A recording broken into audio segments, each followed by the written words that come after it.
testemunhando o seu nome, o nome de Jesus.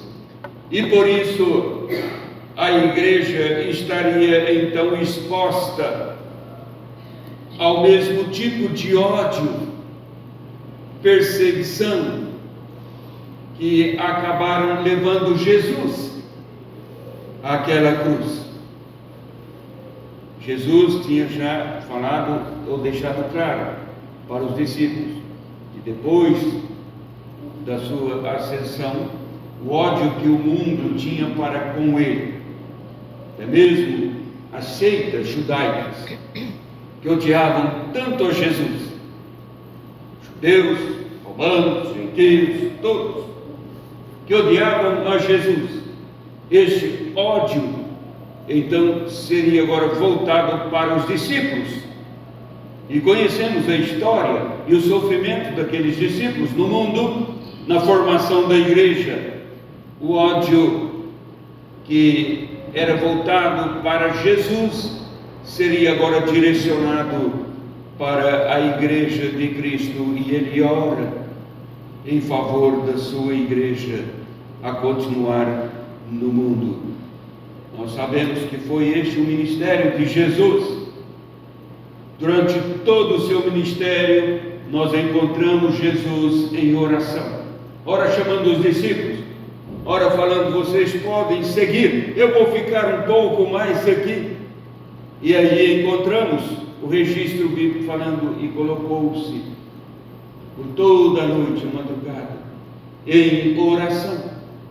Quando foi escolher os 12 discípulos, entre muitos que o seguiam, a Bíblia diz que ele passou a noite toda em oração ao Pai, falando com o Pai, para no dia seguinte escolher os discípulos. Como de costume, diz Lucas, ele ia sempre ao jardim das oliveiras, ia de costume para oração. Jesus tinha uma vida de oração na realização da sua missão neste mundo, mas esta missão foi atribuída à igreja depois da sua ascensão. Será que nós queremos fazer esta missão da obra de Cristo sem oração? Às vezes nos achamos melhor que Jesus. Nós não queremos orar. A oração é algo que pode ficar sempre para depois. É assim que notamos: a nossa vida é uma vida fria para com Deus, e não há nada mais frio do que a oração fria de um cristão frio. Quem falou isso foi um teólogo do passado, um teólogo contemporâneo. Ele fala sobre isso, a oração fria do cristão. Jesus, então, é o exemplo de oração. Orou, e ele nos ensinou a orar, está nos ensinando a orar.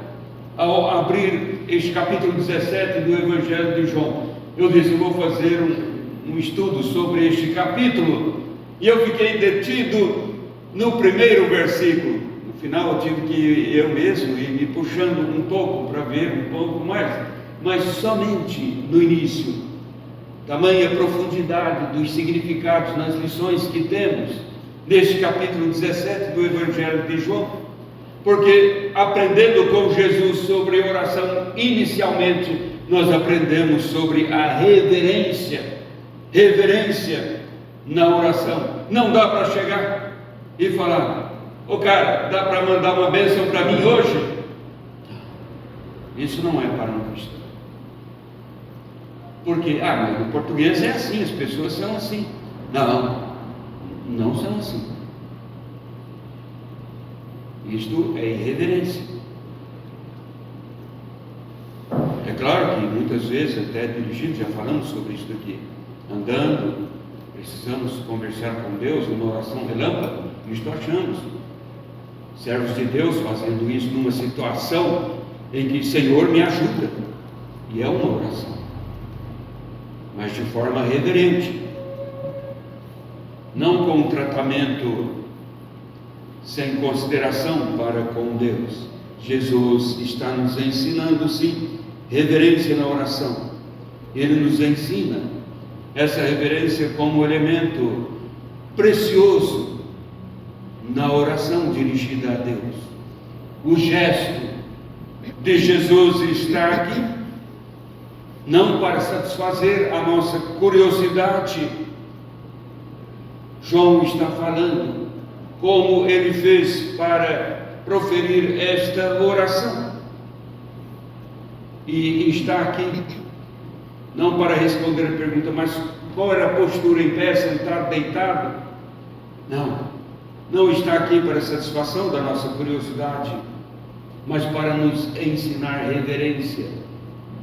A própria Bíblia diz assim: toda a Escritura é inspirada por Deus e útil para o ensino. Então o gesto de Jesus está aqui para nos ensinar algo maravilhoso. João diz que Jesus levantou os olhos ao céu. Este registro, irmãos, tem o propósito de nos ensinar que na oração devemos nos voltar inteiramente para Deus. Orar de joelhos, com as mãos estendidas, com os olhos para o céu. Este era um costume judaico. Jesus fez isto. Mas esta é uma expressão no meio de uma cultura que tem temor a Deus. Só que é um gesto que está indicando: não me incomode agora, eu estou falando com Deus. Então usava-se essa postura para mostrar ou exigir respeito, reverência. Quando nós oramos, nós não precisamos fazer assim. Mas quando nós oramos, não devemos permitir nem mesmo nenhum pensamento desviar a nossa atenção para com Deus em nossas orações. Estamos, afinal, diante daquele que podemos até chamar de Abba, Pai, que é mesmo um Pai querido, amável. A Bíblia fala sobre isso. Chamá-lo de Abba é assim: Pai, Pai querido. Mas ao mesmo tempo estamos diante daquele que, sendo Pai querido, é o Deus soberano que está governando o universo. É o Senhor sobre todas as coisas. É Deus que age soberanamente. É Deus majestoso. Ao levantar os olhos ao céu, Jesus mostrou que estava totalmente concentrado na súplica dirigida ao Pai Celestial. Daí, João dizendo, levantou os olhos ao céu. Céu não é apenas um lugar físico aqui, é mais. É olhar para o reino eterno de Deus, olhar para o reino de Deus, olhar para a majestade de Deus. Este é o sentido. Levantar os olhos ao céu é mostrar, então, reverência. Estamos falando com Deus. É assim. Estamos, irmãos, tão voltados para construir a nossa vida neste mundo que não conseguimos, por vezes, pensar no céu. Falamos tão pouco sobre o céu. Falamos cada momento sobre o mundo, mas falamos pouquíssimo sobre os céus. Estava lendo o artigo do Dr. Sproul, um teólogo americano, morreu há pouco tempo. Ele fala de nós precisamos voltar a pensar mais e a falar mais sobre os valores celestiais, sobre as coisas do céu. A igreja não está falando mais sobre o céu. E eu creio que a igreja está esfriando a sua conversa sobre o céu, exatamente pelo interesse tão grande pelas coisas do mundo. Há uma demanda, uma concorrência para ganhar o mundo, e isto minou, invadiu a igreja. Queremos construir a vida significa ter boa condição econômica, social neste mundo. E então nós estamos absorvendo este conceito totalmente mundano no sentido de mundo mesmo, físico, porque nesse sentido nós somos mundanos, temos que ser. Estamos no mundo, temos que comprar, vender, trabalhar, comer. Nós somos mundanos nesse sentido físico, mas espiritual, nesse sentido a nossa construção é maior. Nós estamos no mundo, nós não somos do mundo. Somos aqui peregrinos, embaixadores de um reino que permanece, o reino de Deus.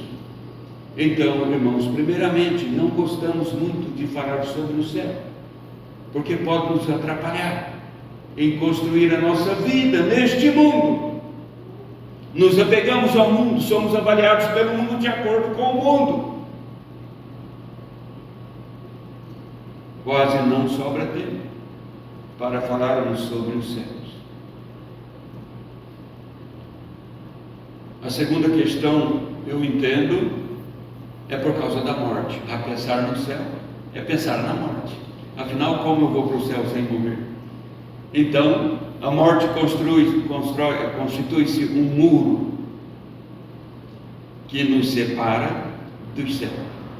Mas tem uma coisa: quando Jesus venceu a morte, ele ressuscitou para provar que a morte agora não tem este poder sobre aqueles que confessam o nome de Jesus. Morremos, mas não permaneceremos na morte,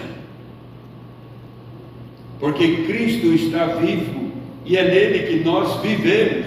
Nesta oração, ele vai terminando o capítulo 17, temos aqui o final da oração: e eu esteja neles, de Jesus.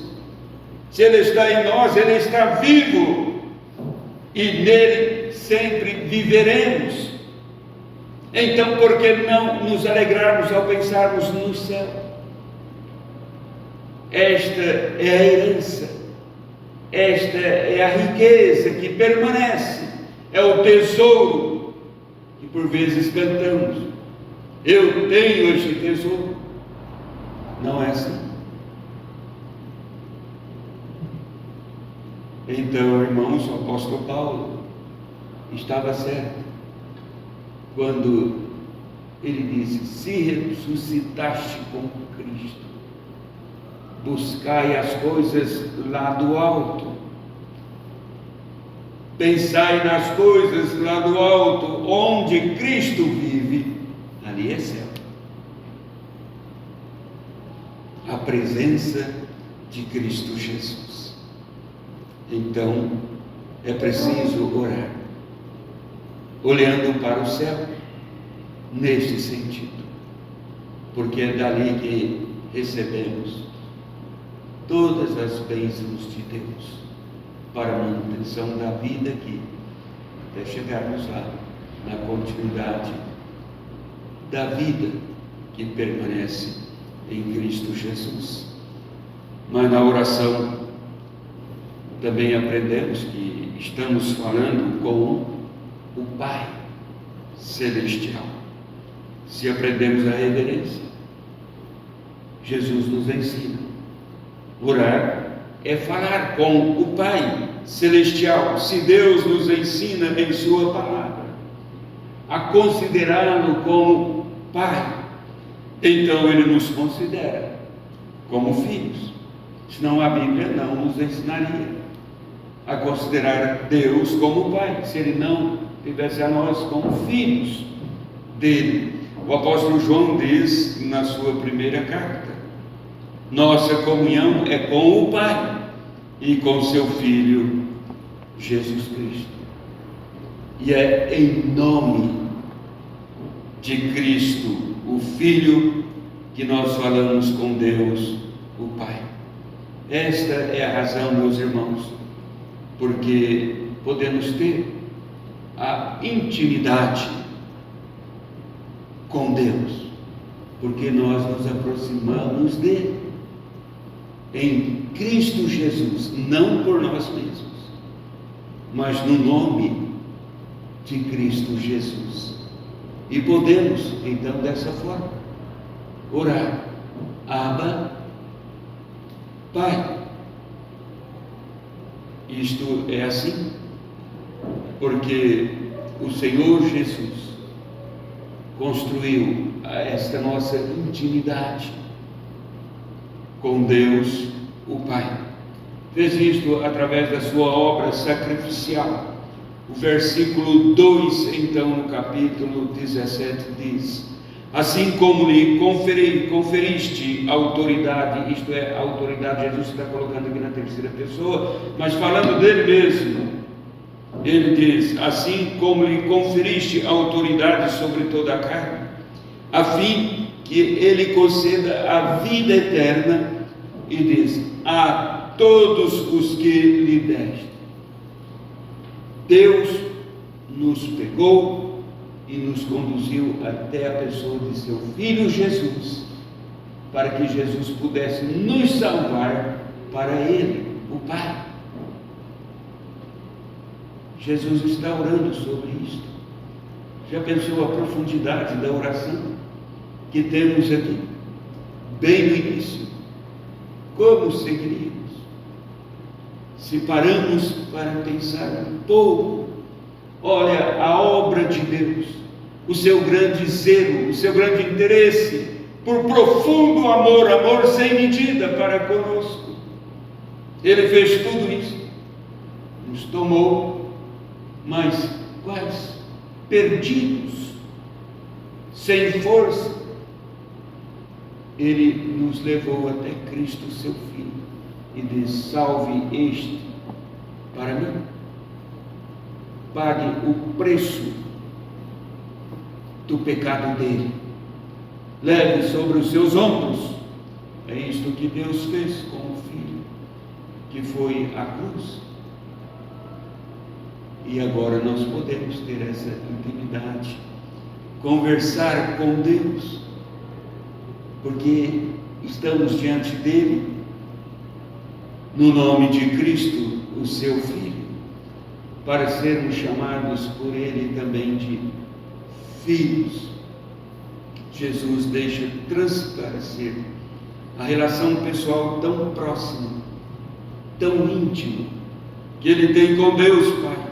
Essa é a mesma forma de tratamento que ele nos ensinou para aproximarmos de Deus em oração. Não é esta a oração que ele nos ensinou quando os discípulos disseram: Senhor, ensina-nos a orar. Então orareis assim: Pai nosso que está nos céus.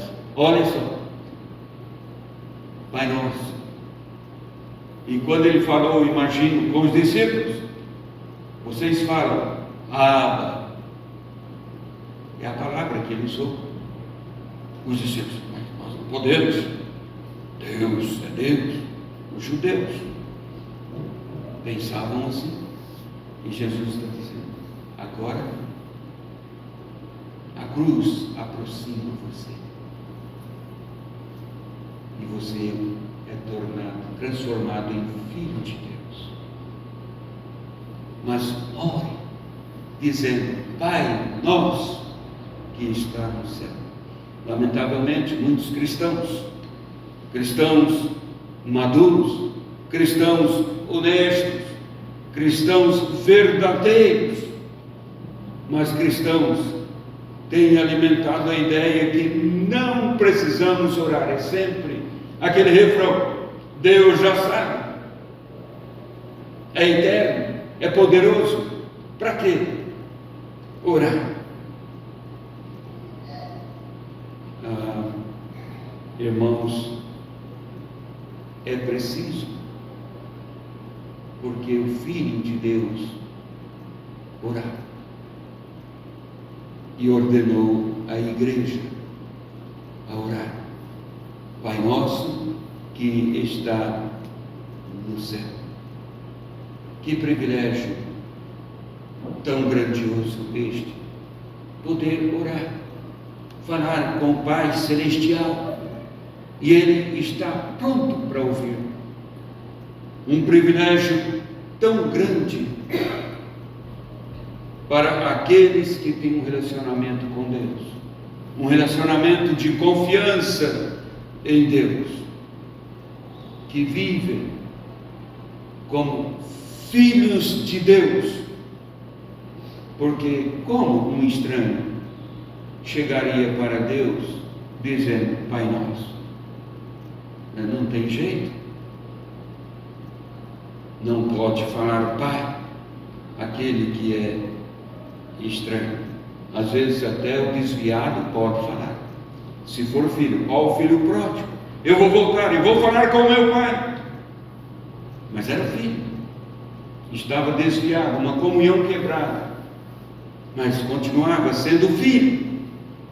Esta semana, no estudo com um grupo de evangelismo, estudamos exatamente essa identidade, uma identidade viva, no ensino do apóstolo Paulo, onde ele diz: pois todos que são guiados pelo Espírito de Deus são filhos de Deus, guiados porque Deus tem uma presença ativa na vida do cristão. Por isso Paulo dá continuidade ao seu pensamento: recebestes o Espírito de adoção, baseados no qual clamamos Abba Pai.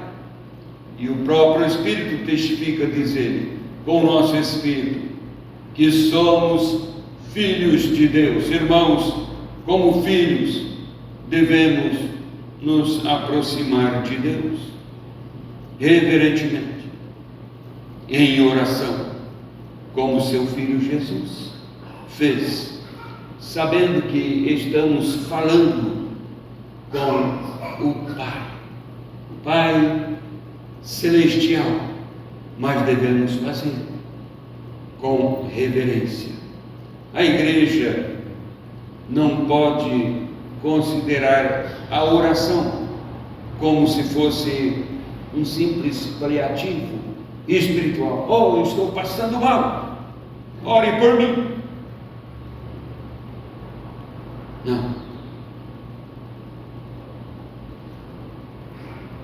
É preciso, irmãos, e eu diria até que a oração é o cerne da nossa vida com Deus.